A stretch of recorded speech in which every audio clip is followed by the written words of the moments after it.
Empowering listeners from the US to the UK. Live on air with Stephen Cuoco.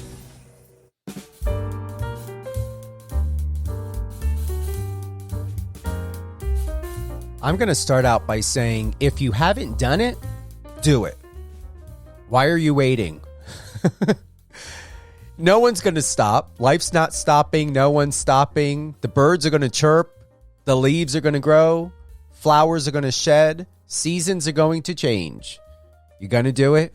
Just do it. I'm Stephen Cuoco, and whether you're listening to Live on Air with Stephen Cuoco on Power 98.5 satellite radio and Biz Talk Radio, big shout out to my new family over there at Biz Talk Radio at biztalkradio.com, as well as biztv.com. All the latest and greatest in news, sports, entertainment, reality TV, and more is what I'm bringing to you. When you're listening to Live on Air with Stephen Cuoco on Biz Talk Radio, my show airs at 8 a.m., 12 p.m., and 5 p.m. Eastern, Saturdays at 10 a.m. Eastern, and Sunday at 9 p.m. Eastern. If you happen to miss any of my live episodes, whether on Power 98.5 satellite radio, power985.com, or Biz Talk Radio, you can listen to me on any one of your favorite podcast platforms: iHeartRadio, Amazon Music, Amazon Audible, or Amazon, Audible, and Spotify. We got it all covered. Doing a lot better. I hope you guys heard my interview with actor Cam Gigante, or Cam Gigante. Yeah, everyone has a different pronunciation for it. The French pronunciation is Gigante. When I spoke to Cam, it's Gigante. So we're gonna get the hang of it eventually. It's a very interesting name. I believe it's a French name. That's why they say Gigante. That's available now on iHeartRadio, Amazon Music, Amazon Audible, and Spotify. It will re-air on Power 98.5, I believe, this weekend, but we're going to make it easy. Anything and everything Power 98.5, which I own that radio station, just go to power985.com, check the schedule. And you're going to need to check the schedule for whatever time zone that you are in. Power 98.5 is available on the iOS and Android app. If you happen to have a newer version of the Android app, don't worry. My tech team is updating the API right now to have it available for you. Leave a review. Add it in your Alexa skill. Also, I'm very grateful and happy to say and to share, which is a huge accomplishment, I believe, for me, is Power 98.5 is available on Apple Music. The reach is 200 countries, and very happy about that. Oh, we go and take a breath, or no? We're just going to do it. We're going to take my advice and just do it. I've got a special guest on today, Vijay Marolia. We're going to talk about Social Security and bankruptcy, and is it almost guaranteed?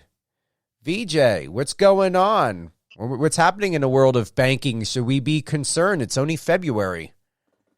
Well, you know what? I'm going to try to do my best to make sure that our listeners are, staying awake, paying attention, and hopefully they'll learn something that's interesting, fascinating, not too scary, but that can maybe put them in a better situation after they are finished listening to our conversation. Exactly. I appreciate that. Very much so, because I'm going to tell you, I highly doubt we're going to be bored or tired at all.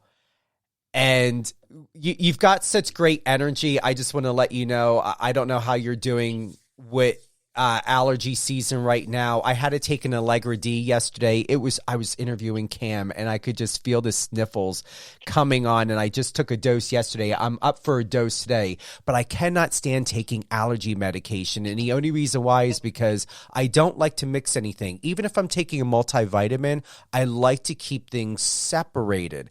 So right. You sound great. You sound like you're breathing extremely well, but I wish I heard that more often. I might have to have you call some of my friends and family, let them know. why are you having allergy issues already too this year? No, actually, I'm feeling fantastic. And you know what? I'm excited about this year. But I did have, full disclosure, a bit of a celebratory cigar. It's earnings season. We had some good announcements. And I was excited about the interview. So if I cough a little bit, it's not the COVID, ladies and gentlemen. It's just, it was a celebratory cough. Oh, my God. You bringing up COVID. All right. So what did you do for Super Bowl? Did you do anything? Well, you know what? On events like the Super Bowl where everybody's out, I like to kind of do the opposite, call me a contrarian. So I actually enjoyed it with my dog. I spent a little bit before the game with some friends, getting some fresh air, some exercise.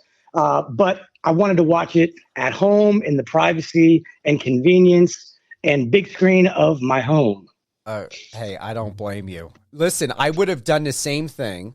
I was invited by a friend to attend a private party who was with the New York Giants. Who else was there? Also, Eric Swan from the Phoenix Cardinals was there, oh, cool. And Michael Bankston.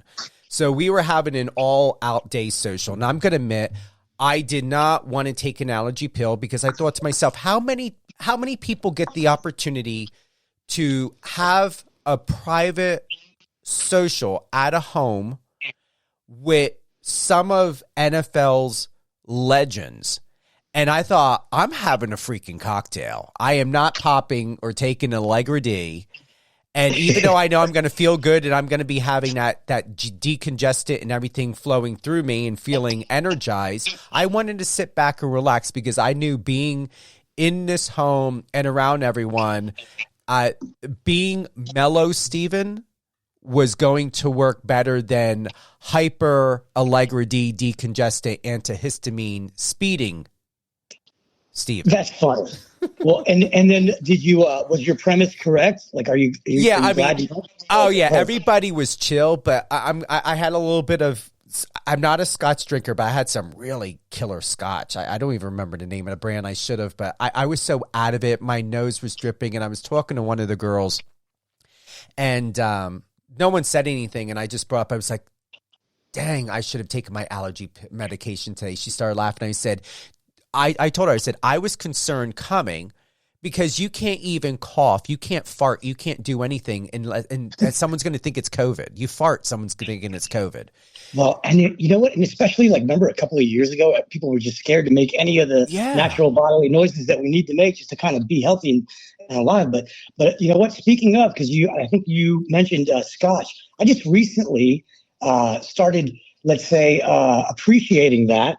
And it's funny because my cousin's husband, now my cousin, she's like a sister to me and she's in Jersey. I think it's Flemington maybe.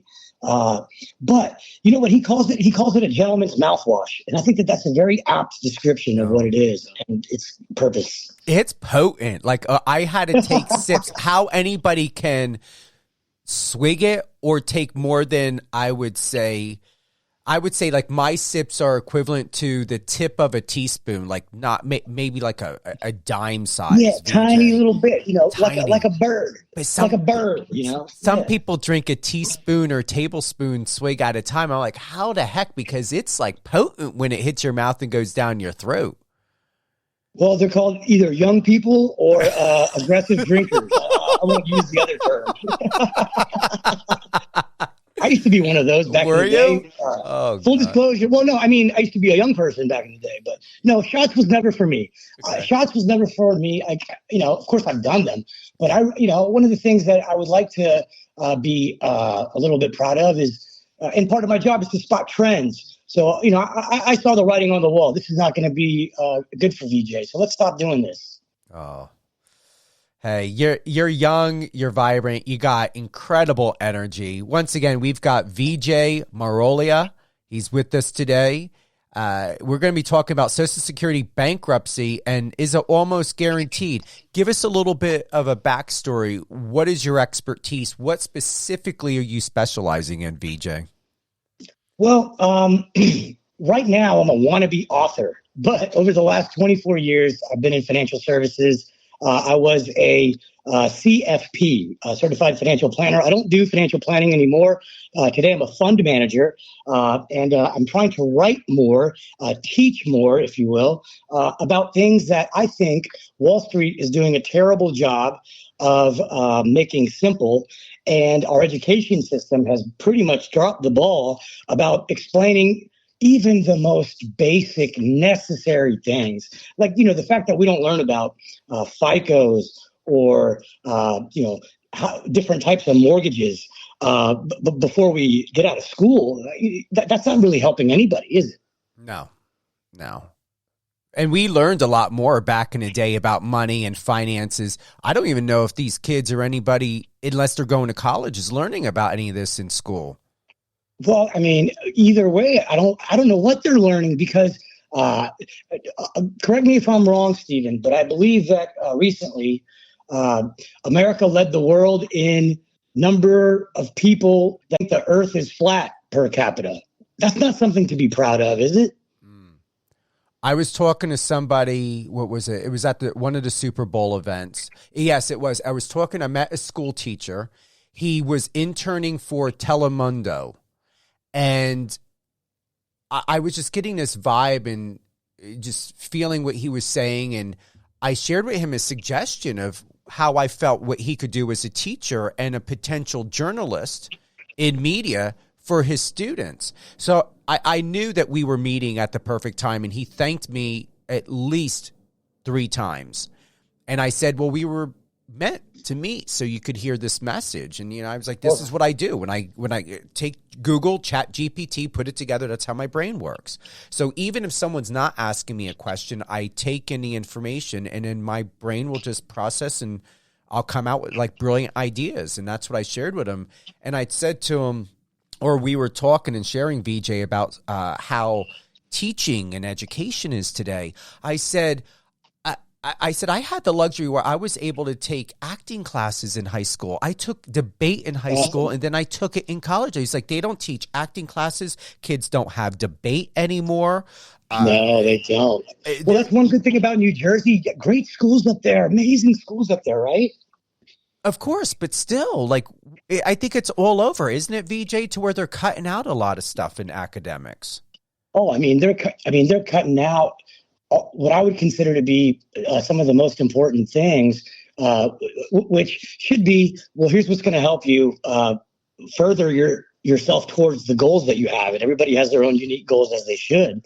And I think there's so many bases that we could cover here. I'm almost scared because I don't want to be the guy that goes off on random tangents. But I will tell you one thing, because I noticed you said something about recently being thanked. Because sometimes, as you know, things happen for a reason, and conversations are they almost have a meant quality to it. Well, my goal today, you just gave me one. I want to be able to thank you 4 or 5 more times. So let's see if we can continue getting our mental wheels turning and see how we create win-win-wins. How about that? Let's start with that. I think that there's a really key piece of the success puzzle, if you want to call it success. Everybody has their own definition. Yeah. But I think you and I, what little I know about you, but what I want to learn more about is, do you get what you want out of life by helping other people get what they want out of life? Because that's kind of the secret, I believe. I love that question, VJ. I do. And it's why I've held on so long working in PR and media for over 30 years. And I've most recently, since making a decision of wanting to transition fully out of PR and basically do it as something as a side note and start, bankrolling great opportunities and financials through being a full-time journalist and media personality, which is something I never thought I would ever turn to.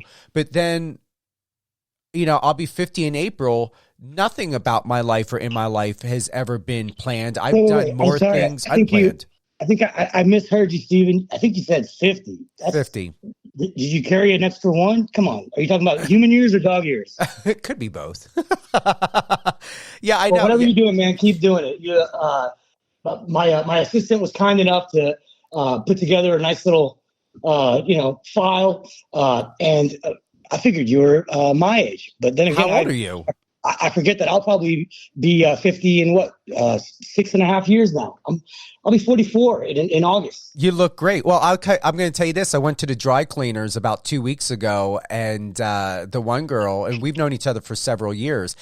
Somehow we got in the topic of age. She swore I was 32 because we were talking about birthdays. I said, yeah. I said, I'm looking forward to it. I'm going to turn 50 this year. And I said, it's exciting. I've made it 50 years in this world, especially from my background of what I went through with my biological family. And she's like, no way. I was like, yeah. She's like, I thought you were 32, Steve. And I was like, nope. Her nickname's Danny. And I said, no, I'll be 50 in April. No, I could believe that. I bet you probably get ID too. You know what? There are times I do. There really are, especially in places to where I have seen, in Vegas, if someone's looking 50, like 60, like really their age, like not really their age, but, maybe a little bit older than they should, they're not getting carded. Like they're just walking in. And so, but yeah, I mean, there are places that I'm surprised that I still get carded in. Not saying that I'm assuming that they think I'm 21. I think that they have to card. But I've seen, But they still have to card based on a range. I didn't mean to cut you off, but, I don't want you to sell yourself short, brother. The range is like, oh, well, unless they look over 30. So they're basically telling you that you're 29-ish. Yeah, seriously. I mean, I'm serious because I want to thank you for that added or additional information or clarification on that, VJ, is because that's the point that I was getting at, but you nailed it through the board with one hammer swing. It's the age range. Because I've seen people that go by and they'll just pull the rope or whatever and let them walk by when they're of an older age. But yeah, I get stopped every time. But listen, if whatever that age range is, VJ, I'm glad I'm in it to where I get carded. Me too, brother. I wish that I had the pause button on life, or sometimes the mute button would be helpful. Well, you know what it is? It's going back to what you do and what life is like and where we're at in life is not letting it get to you. I mean, look at the years that you've had on this earth, VJ. I mean, if you count how many times you've done your best to not let something infect or affect you to cause you to disintegrate, I mean, that's a huge accomplishment. Well, I appreciate that. I hope it's well deserved. But you know what? I'm a fan of life, and I'm so excited about. You know what? Here's another question that I think should be asked more, but not. It's not asked enough. And actually, it's one of my favorite. Well, I'm going to give away some dating tips here. I hope that's okay. Yeah, go ahead. This is a great question to ask on a first date, ladies and gentlemen, or whatever you identify as on any given day.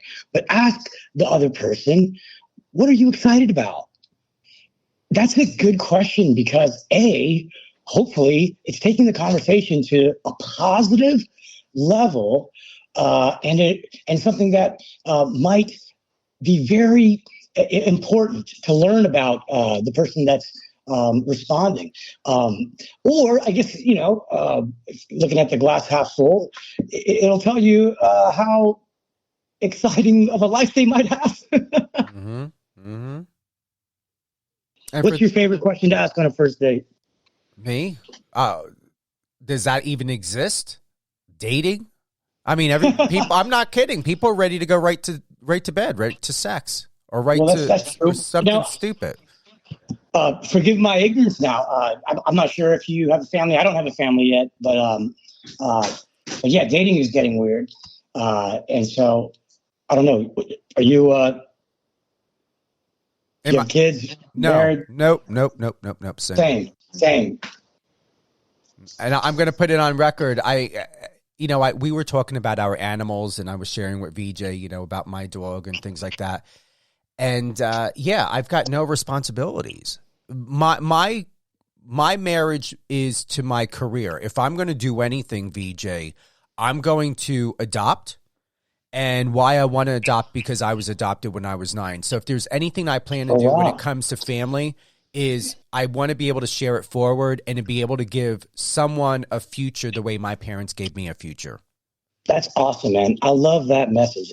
I really do, and I can totally empathize with what you said about married to the career because, um, well, you know what? It took me. I mean, I'm still married to my career, but now I got the dog that so she allows me to, cheat on her with work, pays the bills, and she enjoys the food that I give her.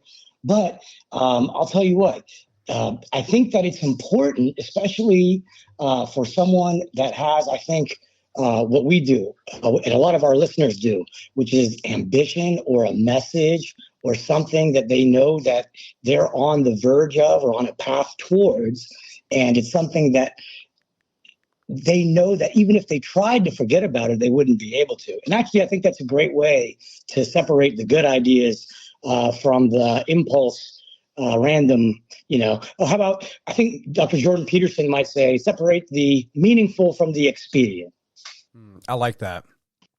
I like that a lot. For those that are tuning in, we've got Vijay Marolia. He's a seasoned money manager with over 20 years of capital market experience, specializing in hedge fund and private equity investment strategies. He's also the author of Baby's First Business Book, one of the first business books written for babies. And I like the fact that you used the $ for the S for Baby's First Business Book. Yeah, I'm trying to appeal to the Gen X and millennials, and plus, I thought that it might be a unique way to, because we're all visual, right? So one of the things that I was not formally trained on was physics and biology and medicine, but I'm so curious, almost to a fault, started learning more about that. And as they say, a picture speaks 1,000 words. Mm-hmm. It might be more than that with inflation. I've got to ask, you've got great accolades. You're intelligent, you're articulate. You've got a lot going on in your life. What best advice to help anyone get out of fight or flight and get into some sort of homeostasis, some sort of balance? What advice can you offer? And I don't even mean it could be money. It can be whatever, Vijay. In your years and expertise, whether as a seasoned money manager or otherwise, or even a pet owner, what should someone know to make their life simpler? Well, how about this? Just as a human being. So I'm going to, with your permission, I'm going to answer it in 3 ways. We'll start with, how they say when you call any kind of doctor's office, hey, if this is an emergency, let's start there. So let's start there. If this is an emergency, if you are feeling overwhelmed with life or with your finances or anything, just overwhelmed, do not go straight to the pill. Here's what I suggest. Okay, let's go for a walk. 5 minutes minimum, hopefully 15 if you can do it. An hour is ideal. 45 minutes will change a response in your brain. So let me start over. If you can go for a 45-minute walk alone, not with the problem, whatever that may be, whatever shape or form that may be, but alone with your thoughts, allow your body and your body chemistry to do what it's designed to do. And we're not supposed to sit in chairs all day. I'm glad that I don't know if you're sitting in a chair or walking on your, desk treadmill, but whatever you're doing, we need to sit down every once in a while. But when we are confronted with a problem, we need to walk and think about it. And if you're really overwhelmed, the first thing you want to do to change that gear, and this is not my idea, the best artists steal. So we should hat tip to Tony Robbins. What you want to do is you want to try to feel some gratitude. So first, just look outside and be thankful of your environment, right? There's probably no bombs going off. There's probably no, starving children on the sidewalk where you're at. Maybe there are. I don't know. I don't know how deep of a listener base you have, but I hope there's not. And if you're not, then okay, well, that's a step in the positive direction. But eventually what you want to do is you want to start to give thanks for the people that are around you, because we are social creatures. We need each other. Listen, I love my independence and I love my solo time, just like anybody. And all the personality tests have told me that I'm an introvert, which I do not disagree with.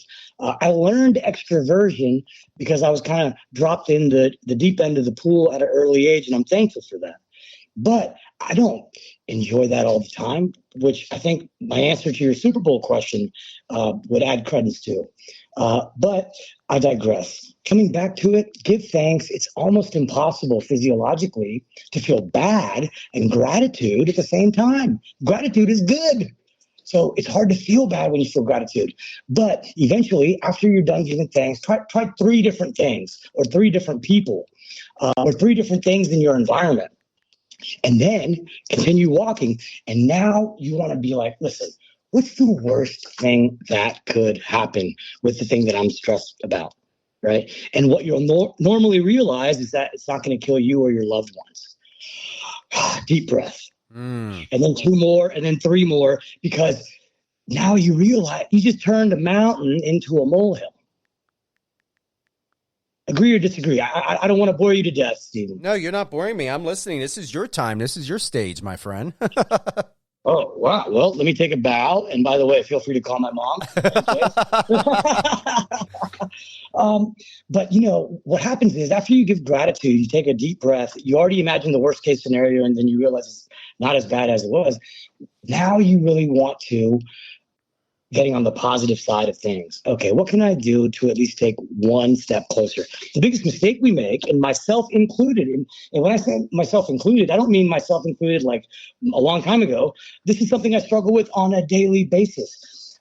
Do not make the problem, the task, the project, the goal too big when you want to take a start. You know what I mean? A journey of 10,000 miles has to begin with a step. So take that step, and that could be, so I'll give you a trick. Now, this might be laughable to some of the listeners who don't have a problem with procrastination, but that's fine.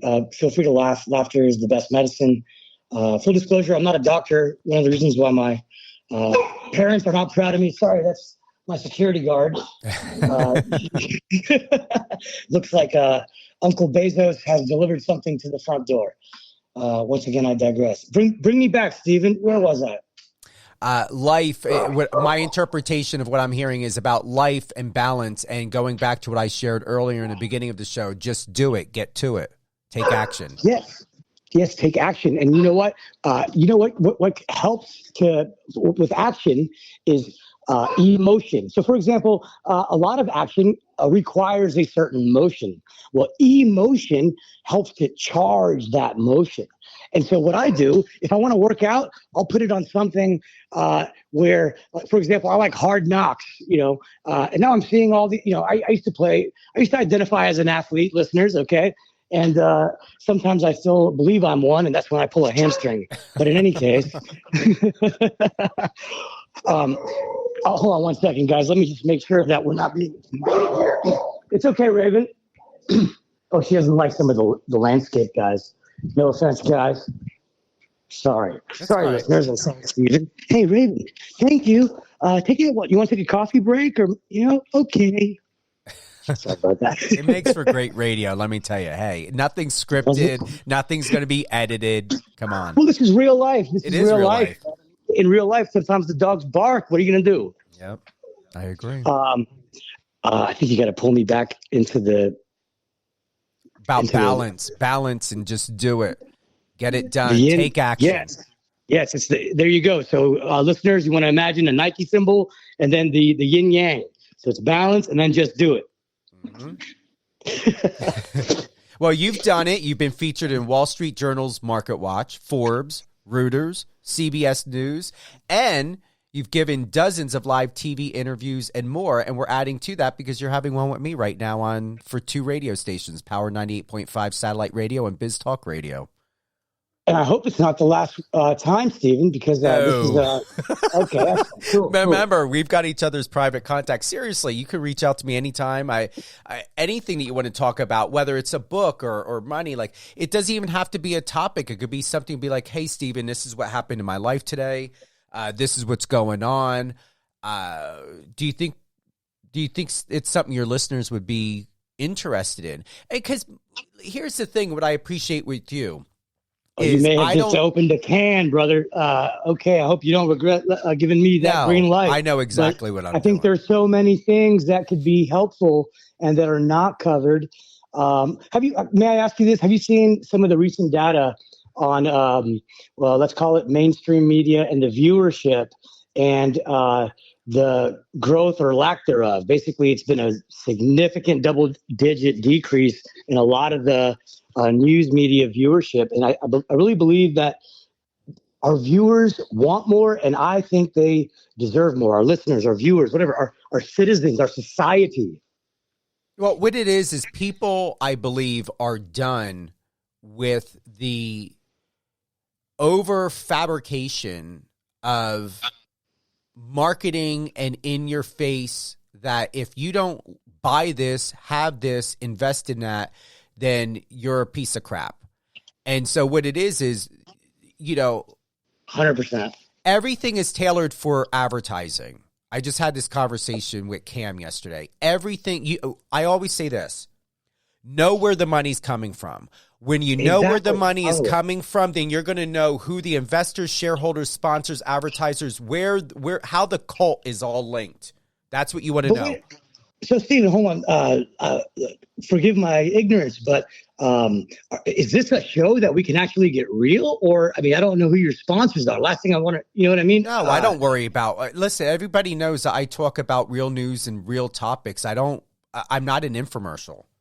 Are you saying to say about whoever? And yeah, listen. Okay. I'm going to say as a publicist, just be mindful. No one's taken any of my show episodes and turned it into a TMZ segment. But once again, to go back and just to close by saying, to bounce off of what you said earlier, VJ, is people are done and tired of information being controlled and shoved down their throat that is contrived and orchestrated and tailored not for their best interest, but tailored for the network's best interest for their investors, shareholders, sponsors, and advertisers. As they should be, and who can blame them? I'm done with it, and I've been doing it for over 30 years. It's why, I had no plans of starting a radio station. I didn't want the legal responsibility. I didn't want the financial responsibility, and also I made it very clear in a conversation I had with a terrestrial radio station that wanted to pick up my show and wanted to find out if I could, maneuver any potential advertisers or anything that I could have over to them. I said, listen, I own my own radio station. I said, honestly, I have no advertising on my station except for what I push, or if there's an event I'm part of, or I'm getting a media pass or doing something for an event. But I said, I wanted to build my station on the premise of being able to do it to where it is for the people. It's doing what a publicist and journalist is supposed to do, and that's being a representative for the public to where you can come here, get the news and get the content and know that it's being delivered raw, organically, and in a way to where I'm not at the mercy of sponsors or advertisers to have to then control the news and to control the narrative and context, in making sure I stay in alignment for what I'm being paid, not for what the people should hear. Hallelujah, brother. I wish there was more people that are doing what you're doing, and thank you for doing what you're doing. Yeah, and and here's the thing. I'm going to put it on record. Am I ready to look for advertisers? Am I ready for advertising or sponsorship now? Absolutely. I just got picked up by Biz Talk, radio. Their reach is 20 million. And in fact, and they're a huge support system for me. And now I want to get into that. Next round's on you, Stephen. Oh, I'm sorry. Yeah, well, you know what? I want a Matt Lauer check. I want to get $20 million for me being fabulous and being me and doing what I'm supposed to be doing as a journalist. Well, how about this? And you hit something on the head, whether you knew it or not. And that is, we all deserve a raise, and we can all get a raise. Yeah. And what the government should do, rather than turning our young people into political warriors without having any freaking experience or any leg to stand on, is they should teach them how they can avoid the problems that prevented us. Right? Like let's give them the tools to get over the hurdles that helped us, and each generation does that. So therefore, what does that necessitate? It necessitates a dynamic education system, and not a static one, which is what we have today. What I'm going to add to this, and I don't mind saying it, is what the government should do is read thoroughly on what the original Declaration of Independence meant. Hallelujah, brother. And then begin from there. Yes. In other words, we should understand our history. Otherwise, we don't know how we got here. We need to understand psychology. Otherwise, we don't know what our motivations are for the near future. And so I know you didn't ask me this, but how about a potential topic for later on, Stephen, is the two most important topics that are not taught in business school for investors or people that want to be better at investing, and that is history and psychology. In fact, I would say not even investing. First of all, we're all investors because we all are investing our resources, our time, our limited amount of time, energy, effort, money towards certain activities, right? Because look, here's the bottom line. People are talking about equality. Well, here's the equality. It's time. If we're blessed, we'll have 24 hours. Most of us have to sleep for 8 hours, right? And a lot of us have to work for more than 8 hours, right? But it's that third set of 8 hours, Stephen. That's what changes people's lives and their futures. What are you going to do with that third set? Exactly. What are you going to do not only with the third set, VJ, but what can you do just by taking 1 foot forward, dialing one number at a time and getting on the phone? I'm going to tell you, this is, if I can add real quick, this is not a conspiracy thing. This is serious. And this is something that's been coming up in conversations privately. I don't know if anybody else is talking about it, but where my concern of it is, and this is why I'm extremely happy to be, I'm just going to say 50 years old. So it's, not even 2 months from now. So I'm just going to say, having the opportunity of 5 decades in this world, I'm going to tell you what my Sicilian grandfather always said: keep your ears and eyes open and your mouth shut, and you're going to learn a lot more. VJ, I'm going to be honest. This isn't woo-woo. This isn't craziness. This isn't something to where anybody can take and go and put on and make a TMZ clip. I am really concerned as to wondering what is happening with people today. And why I'm asking this is because we come from a generation where people had an attention span of 25 to 30 minutes. There was competency, there was coherency, there was accountability, there was vetting, there was interest. People were interested to want to be interested in people and themes and topics. Now the attention span is 1.6 to 2.9 seconds. And I don't know, people joke, say, is it in a water? Is the government putting a signal out there in the world? I don't doubt anything, because I don't understand how within 5 decades, the world has gone and gotten itself stupid to where that whole Resident Evil thing, I call this new idiocy or this craziness or this delusion the real T-virus. Even though people are not walking around like zombies biting each other, people are walking around like zombies and hurting each other and hurting themselves in ways that there is absolutely no accountability for and absolute praise. And I'm thinking, if this was happening in the 70s, 80s, and 90s, and if there was technology then, oh my God, can you imagine what the world would have been next? VJ? I mean, I'll tell you what, you hit so many nails on. Do you do like construction part-time? How are you hitting all the nails on the head? I'm just that good. Well, how about this? May I ask you, have you ever seen this amazingly hilarious and little did I know when I first saw it, it's almost like it's like Nostradamus produced it. It's called Idiocracy. I don't know if I've ever heard of that. But all right, well, how about this? Add that to your list. Basically, it's a comedy that shows what the future looks like. And the basic premise that they make is that smart people stop reproducing because they're so busy in their careers.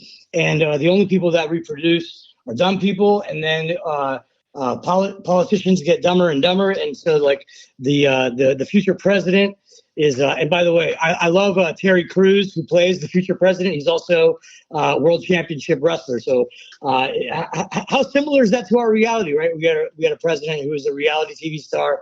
And by the way, he seems to be a better option than the guy right now. I mean, here's what I don't understand. There's a whole political party that seems to blame all the problems of humanity on old white people, and they selected for their leader.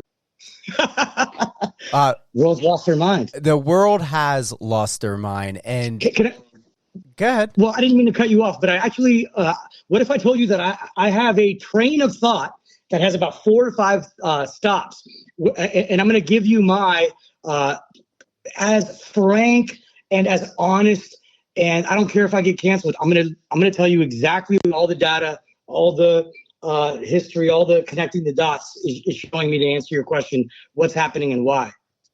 No, go ahead. Listen, that's what we're here for. Okay, well, I do believe that there are more political motivations than economic. And I believe that the monetary policy, so the Federal Reserve. So for our listeners, the Federal Reserve is not, it's about as Federal Express. No, it's a private entity that's owned by private member banks like JP Morgan, okay, and Citigroup. And it is not a political entity. It is separate from. So the U.S. Treasury is where our money goes, right? So when you pay the IRS, you pay it to the U.S. Treasury. You don't actually write a check. Never write a check to the Internal Revenue Service. No, that's not. You write it to the U.S. Treasury when you're paying taxes. But once again, I digress. The point is, inflation is a bigger problem than anybody realizes, and that affects not only today's topic, which I think we've only kind of like lightly tap danced around, which is Social Security is the brokest, the jokest, right? And what are we going to do about it? And when is it going to run out? And a lot of that has to do with inflation because, well, for example, let's assume that there's some uninformed nerd in the audience. But Vijay, there's a COLA adjustment, and COLA stands for cost of living adjustment. So how can inflation be a problem? Because the COLA adjustment is less than 3%, young nerd, uninformed. And inflation is, you got to add a 1 on top of that, right? Because it's not the headline inflation that you're seeing right now, 4% or whatever, 3%. No, it's higher than that. And a resource that I think is very helpful for our listeners, there's a gentleman named John Williams, and he used to work for the bureau that calculated CPI, which is consumer price inflation.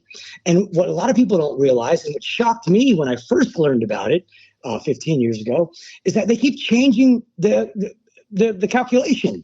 So imagine like watching Super Bowls, but like every year the goalposts are moved. That's not the same game, is it? Mm. So the real rate on his website, it's free. He posts what it is in closer to double digits. Now, that would explain why people are mad about rent and McDonald's is like $10 for a Happy Meal. That's not happy. So inflation is just like, it's one of the many things that we're being lied to about. But I digress. Do you want to interject or do you want me to continue? No, go ahead and continue. Listen, because I could have a lot to say, but you know what? I want to stay grounded and seated because I have family in military and law enforcement, and I understand a lot. Thank you. I understand a lot of what you're saying, and honestly, here's the thing. From a PR perspective or even as a journalist, any conversations that someone has with me in private or wherever, full disclosure, it is in confidential. I believe in discretion and anonymity. I'm fully into that, fully supportive of privacy and transparency, as well as, whatever information is given to me, that's being told to me. I am always...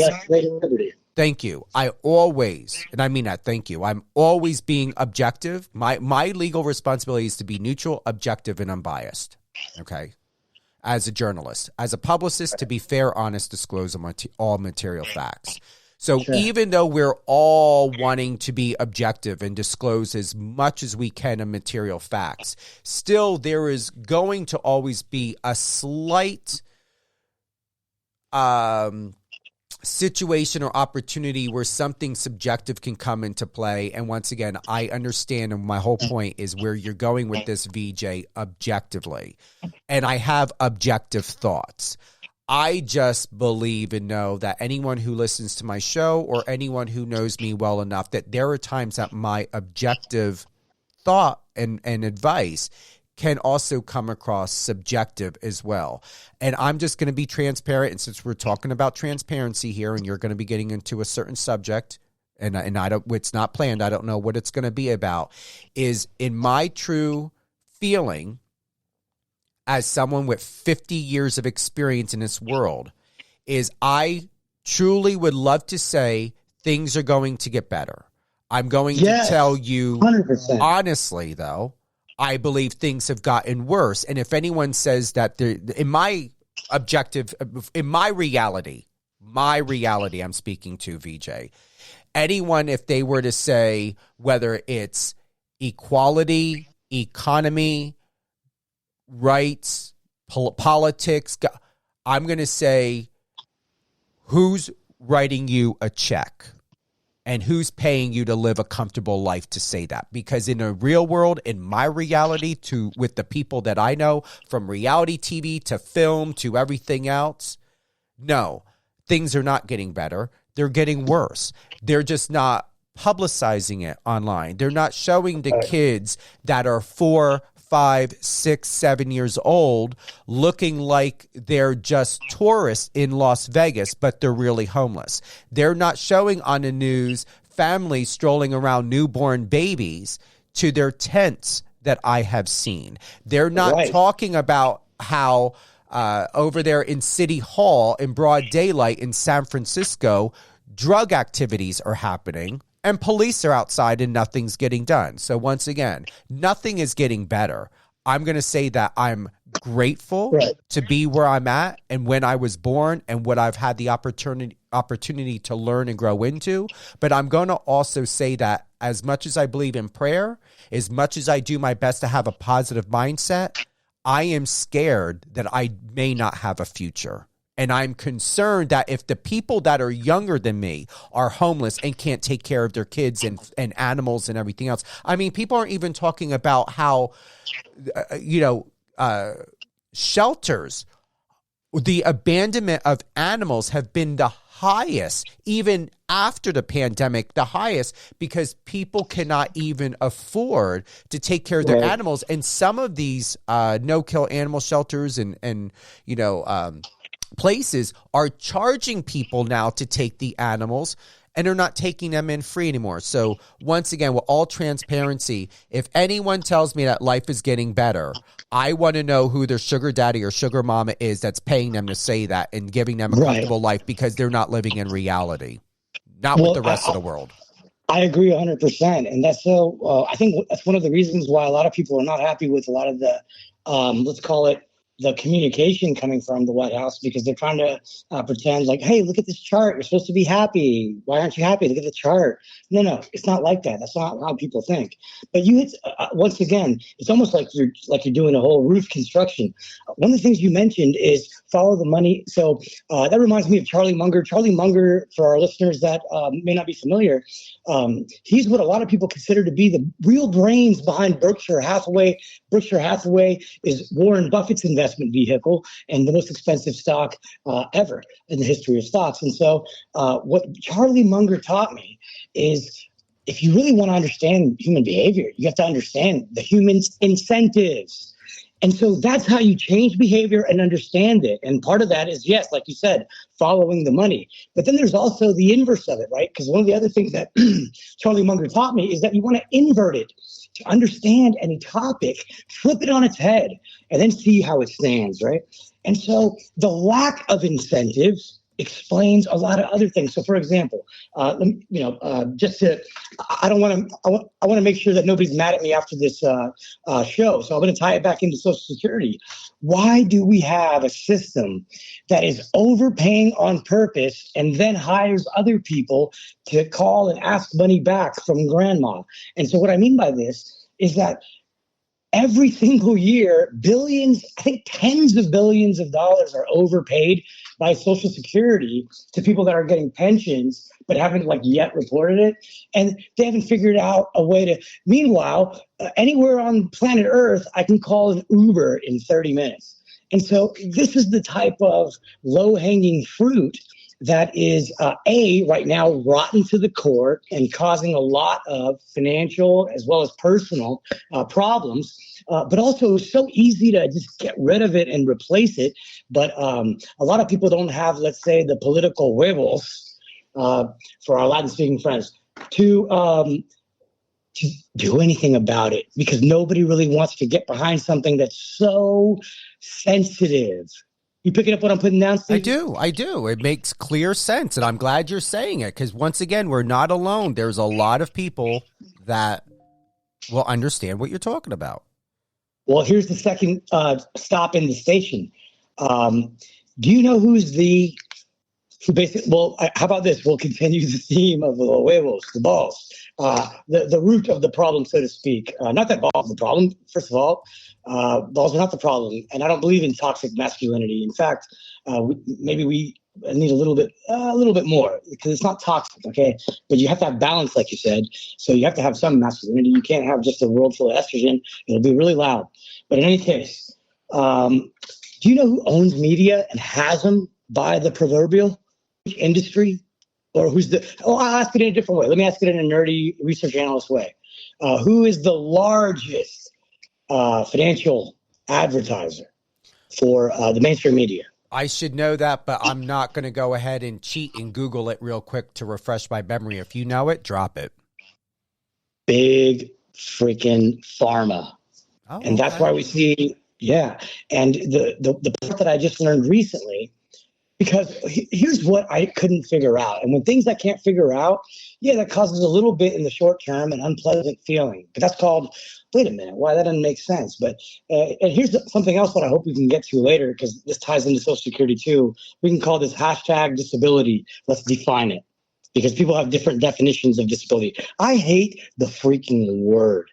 How dare we even call anybody disabled? First of all, we're scared to call people a team Redskins, but we're calling a large growing percentage of our population disabled. How dare we? Yeah, there's a lot of contradictions. Still. There's so much ability, and technology increases our ability. And what we know about the way that our mind works, and what psychology has taught us and neuroscience has taught us, is that the more we repeat these things, the more we will believe them, and that harms us. So we should remove this word instead of removing words that are like gender specific. Which I don't know. How many people out of 100 are like that stressed about it? I'm going to say less than a handful, or maybe less than 2 handfuls. Otherwise, maybe you're in California. But the point is, there's a lot of other problems that maybe need to be moved ahead of the line in priority, because again, these are. So how about this? Do you want to hear my definition of the new disability? Please. Or depression? Depression. Here's what it is. Scientists call it low part of your circadian rhythm, because one of the fastest growing segments of depression and anxiety, okay? Anxiety is just called 2 to 4 p.m., brother. Between 2 and 4 p.m., or what a lot of people call siesta time, our circadian rhythm is low. So our brain starts, A, turning the smart down, and B, turning the stress up. And that happens every day at 2 to 4 p.m. So if you just get ahead of it, then you don't need to take pills and then kill your physical body. I'm going to take a step back because I'm getting heated. Hey, listen, be passionate. That's what we're here for. People are going to resonate with your passion. I don't want to be canceled before the end of February. I think you're going to be fine. Well, I appreciate you being open to and receptive to these ideas. Do you know how they define disability formally? Hasn't it changed, though? They've been changing in the last several years, hasn't it? Yes. It did change again. So I don't know what the new determination would be. So there's a thing. There's a book. Call it the Bible of Big Pharma. It's called DSM. And basically, they're on DSM version 5, I believe. Again, full disclosure, I'm not a doctor. My mom's still waiting for me to do that because I'm Indian, and she thinks that she doesn't understand what fund manager does. But I'm not a doctor. But the way that they define and the way that they decide what to prescribe to you is a simple checklist on this book called DSM 5, or maybe it'll be on 6 by the time you hear this. And all they do is make it easier and easier and easier to prescribe. All you have to do is meet. So how about this? Do you know what they diagnosed me with? More than once. Diagnosed you? Yes. Okay. Yeah, but not with depression. Attention deficit disorder, ADD. There's another acronym, ADDHD. I think I have ADDAF. Our listeners probably can figure out what that means. But do you know who else has that? Almost everybody that's excited but nervous. And so what I'm trying to present to our listeners and to the public, and what I want to teach on once I gather more and more data, which I'm doing on the daily, is if you think you're depressed, first thing, look at your watch or your clock, or probably your phone or whatever sundial you use. It's probably 2 to 4 p.m. So calm down. Go for a walk. You don't need a pill, okay? During that walk, before 4 p.m., 3 things you're thankful for, 3 people you're grateful for. Then start thinking about, what can I do? What is my talent? We each have, instead of trying to tie each other based on our race and our sexual orientation, I can't believe how far back we're going into time. And oh my God, people would be rolling in their graves if they knew that we had segregation in schools. I mean, that's a whole other topic. I don't want to open up that can of worms, but I guess I kind of did. Let me come back to it. We should celebrate our differences, our unique qualities. There's a reason why our DNA is unique, why our fingerprints are unique, because we are unique, and it doesn't start or stop with our skin color or our sex or our age or our weight, okay? Let's use our minds, as that's what separates us from the rest of the mammal kingdom. Okay, keep going. I want to take a 10-second time out. No, I'm kidding. I feel like I'm talking too much, bro. No, it's this.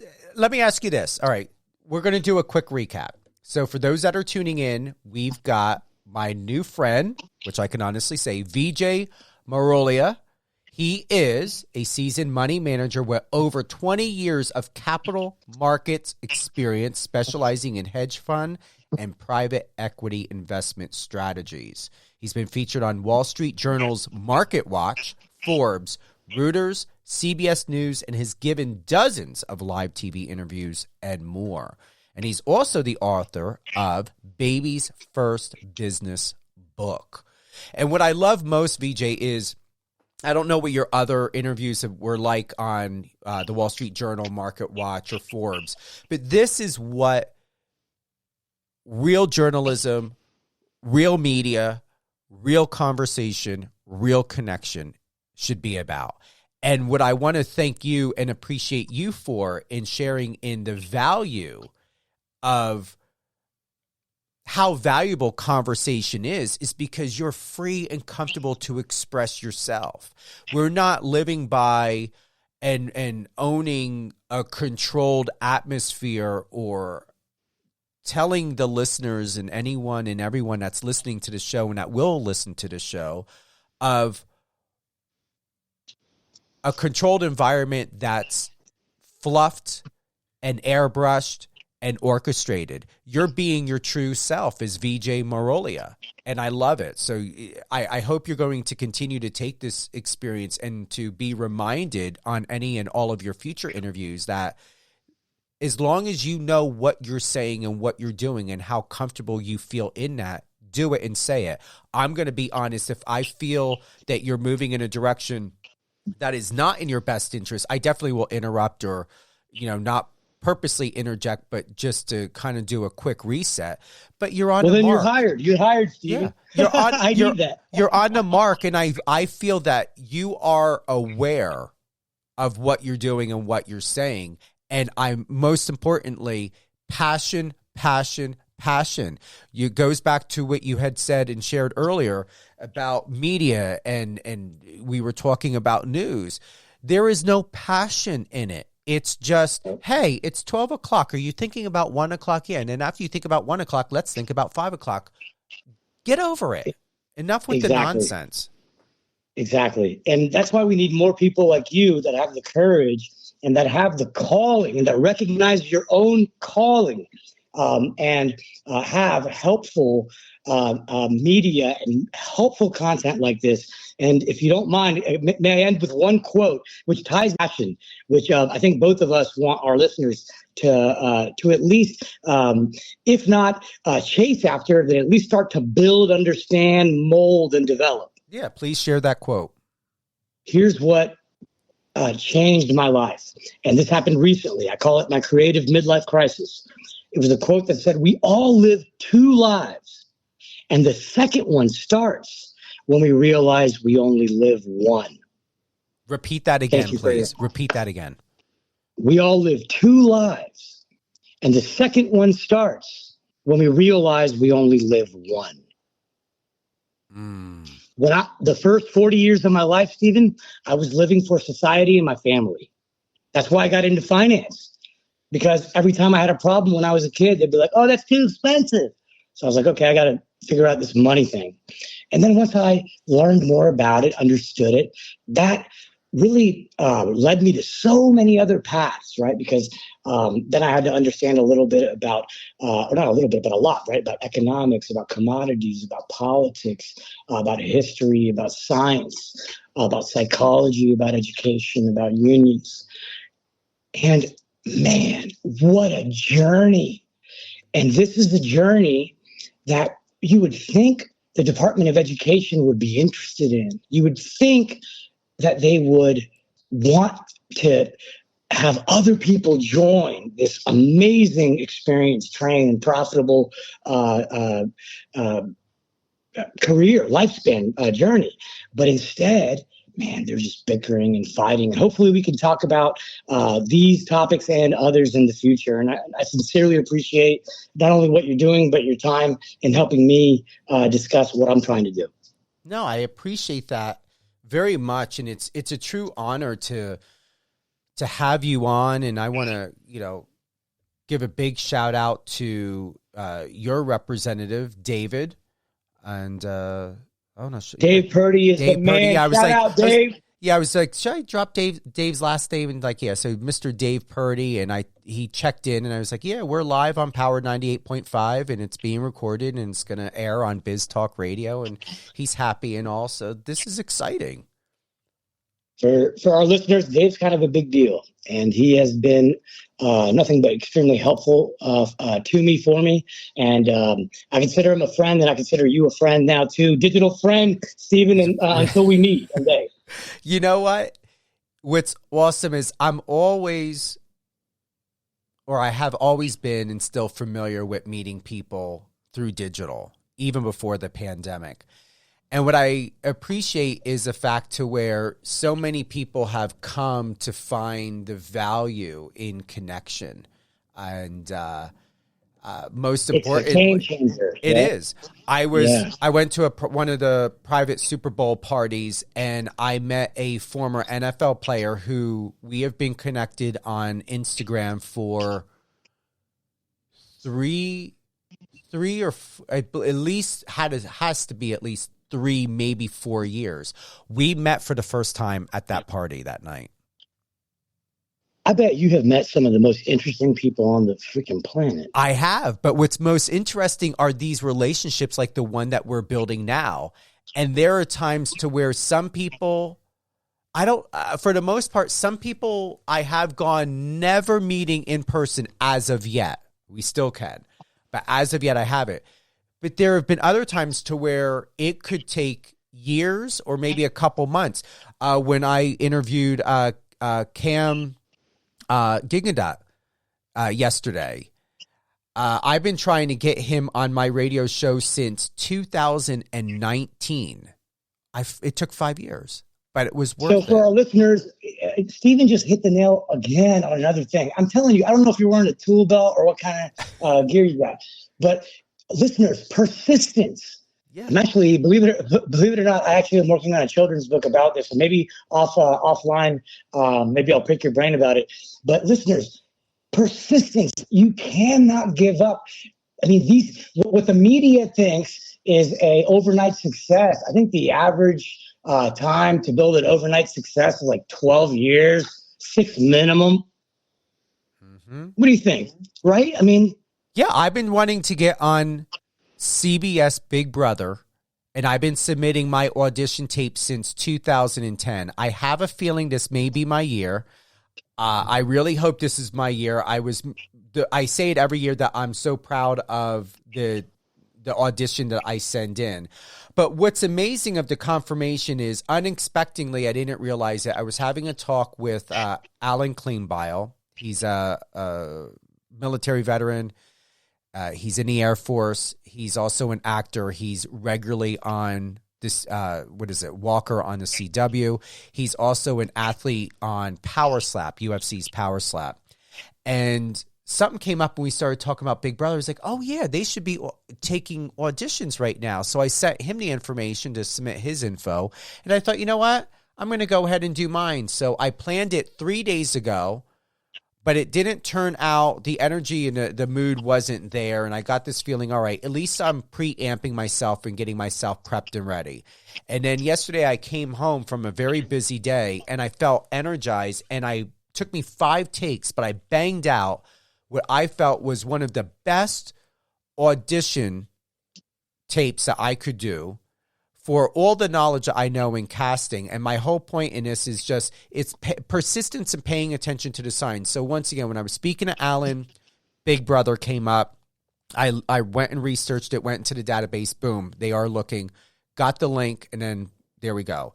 I then was attending all these different private events. I went to Paramount Plus and TikTok. I then ended up meeting Taylor Hale, who won last season's Big Brother. She won not only the jackpot, but she won America's Favorite. So she got the $300,000. So her and I think I'm supposed to be calling her today because it's Tuesday. And so I met her. So all of these synchronicities are popping up. And then I was going online and going through my Twitter and came across one of my older interviews. And it was me talking about how I wanted to be on Big Brother in the worst way. So what's interesting is pay attention to the signs.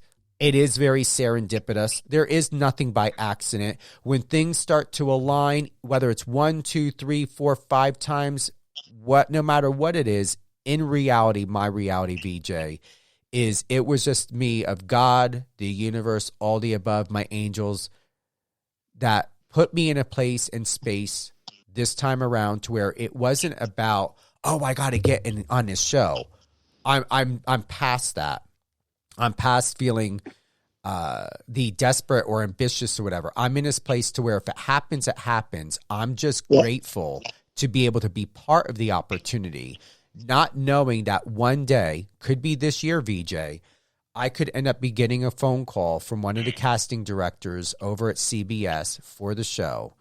And that could be my year. And honestly, this would be the perfect year because it goes back to what we were talking about earlier. I've got no responsibilities, no animals, no kids, nothing. I can do whatever I want, go wherever I want. And what a great way to celebrate my 50th birthday, but in a Big Brother house on CBS. And how about this? Number one, sending good vibes. They would be stupid to not select you, but also because I cannot turn these mental gears off. I kind of have, I'm learning a lot about media production. My man, let's do one better than that. Why don't we produce our own Little Brother series where we could help young people that may be disaffected, bring them in, leave whatever environment that's negative for you. I'll get the financing, man. I'm good at fundraising, baby. But in any case, one way or another, you're a star, and you can just hear it in your voice and your message and your show and your work is inspiring. Kudos to you, bro. I appreciate that. I greatly appreciate that. Thank you. I wanted but just so you know, for all the compliance and all the lawyers, since we talked about this, you can't steal our freaking idea. It's our idea.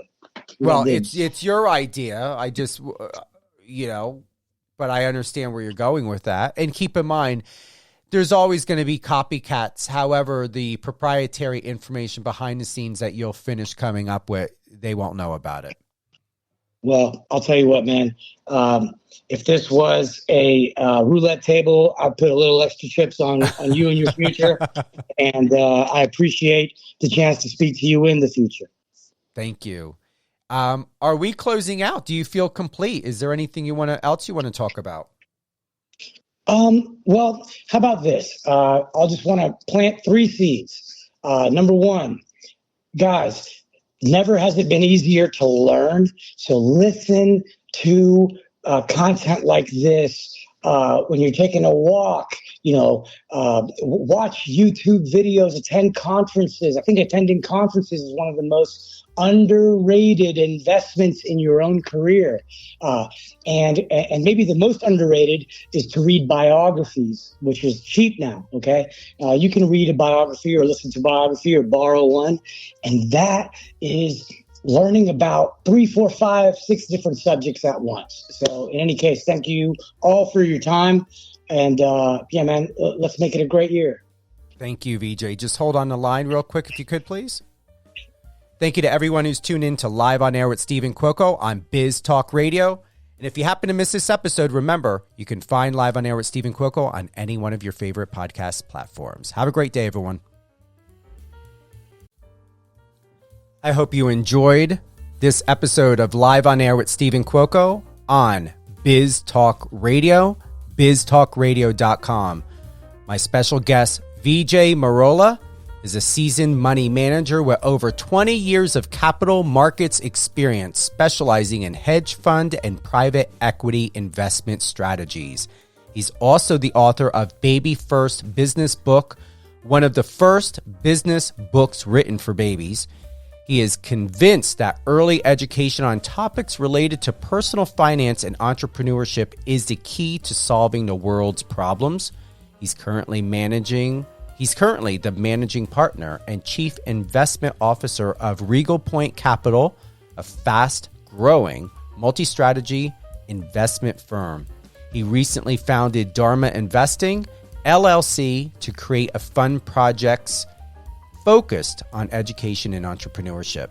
He's been featured in Wall Street Journal's Market Watch, Forbes, Reuters, CBS News, and has given dozens of live TV interviews and more. It's been a great show. If you have any questions, if you want to share any comments, or if you just want to say hello, send me an email to unitedangelsdream@gmail.com. Once again, unitedangelsdream@gmail.com. Would love to hear from you. Let me know if you would like to be a guest on my show, Live on Air with Stephen Cuoco, that streams live on Power 98.5 satellite radio, power985.com, as well as it airs on Biz Talk Radio, weekdays, 8 a.m., 12 p.m., and 5 p.m. Eastern, Saturdays at 10 a.m. Eastern, and Sundays at 9 p.m. Eastern. Wow. It was a long episode, and I'm glad you guys stayed with it. It's going to be a 2-part episode on Biz Talk Radio. And once again, if you'd like to be a guest, reach out to me at unitedangelsdream@gmail.com. And don't forget, we are living in a world and a time where it's all about embracing change and navigating life's transitions with grace and resilience. And how are you doing that? You know, it goes back to what Vijay and I were talking about with the changes with government, politics, personal, family, education, school. How are things working for you and for your family with the changes and the new adoption of education or lack thereof? You can't take debate in school anymore.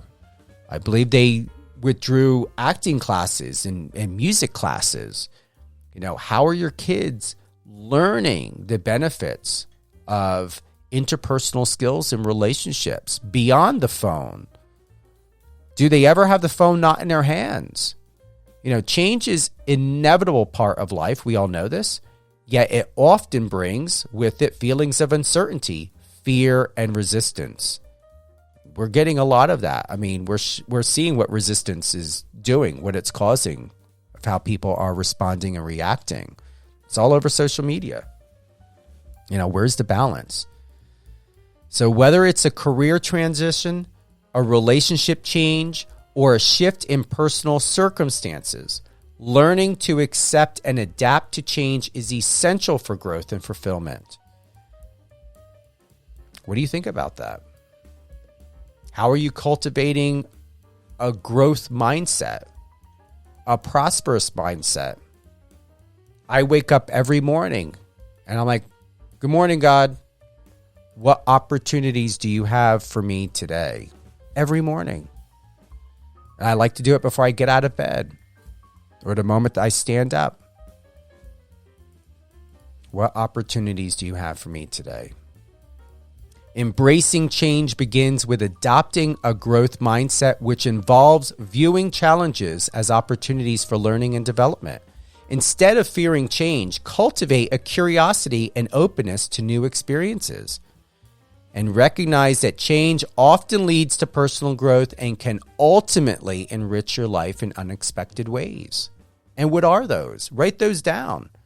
It goes back to some conversations I had earlier in my previous episodes. What are you focused on? What are you acknowledging? Where can you bring more acknowledgement and focus to in your life throughout the daily day of distraction? Don't forget about yourself, because we live in a world that wants you to forget about yourself. There are businesses and companies that want you to constantly watch commercials and to buy and consume. Yet, where is the sharing and giving in all of this? Where is the thoughtfulness in everything that we are here to do? So be gentle with yourself and practice, once again, that self-compassion, and acknowledge your feelings without judgment, and remind yourself that it's okay to feel uncertain and afraid. I shared that earlier with Vijay. I'm 50 years old, and I don't want to be scared. I don't want to be scared of living in this world where there's so much opportunity, yet sometimes it crosses my mind wondering, is there an opportunity for someone like me, someone of my age? Even if you have to create it for yourself, do it. And treat yourself with kindness and understanding as you navigate through this. That's why I hope you get most out of this interview with Vijay and myself, and the tips and the tremendous, incredible advice that he shared. Replay it. Share it with a friend and family member. I'm very impressed. This was not planned. Our topic was about Social Security and bankruptcy, and is it almost guaranteed? And instead, we had an incredible conversation where it led into what I'm sharing with you now and what we're talking about. And even though Vijay shared a lot of tips and insight in a marketplace, still the main focus is how can we stay present in a moment and cultivate mindfulness to help manage stress and anxiety, especially with all these changes in society. So take time for self-reflection and to explore your thoughts, feelings, and reactions to the changes happening in your life. By developing self-awareness, you will gain insights into your strengths and areas of growth, empowering you to navigate change more effectively. And every day, it will get better and better and better and easier. And trust me, your brain will get it. Don't try to brainwash yourself or force yourself to mentally be convinced of this reality. It's imperative that you think it, feel it, believe it. And in order to make it divine, you've got to put it into actual action. Take action. Live well, be well, and also recognize when someone needs help. And don't hesitate to ask for help. I hope you have a great day. Thank you for listening.